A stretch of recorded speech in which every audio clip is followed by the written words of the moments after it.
अस्सलामुअलैकुम। उम्मीद करता हूँ खैर आफियत और शुक्र के साथ होंगे। आज का व्लॉग शुरू करते हैं। अगर आपने मेरे चैनल को सब्सक्राइब नहीं किया सब्सक्राइब करें, लाइक नहीं किया तो लाइक कर दें।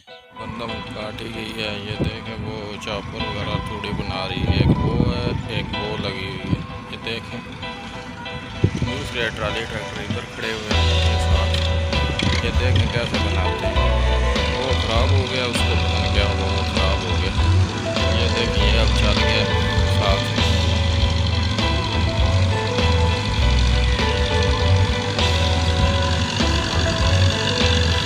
स्लो स्पीड के साथ ये चलाते हैं। जब ये नज़र आ रही है, ये थोड़ी बन रही है।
खोखर भी चैनल को सब्सक्राइब करें, लाइक करें।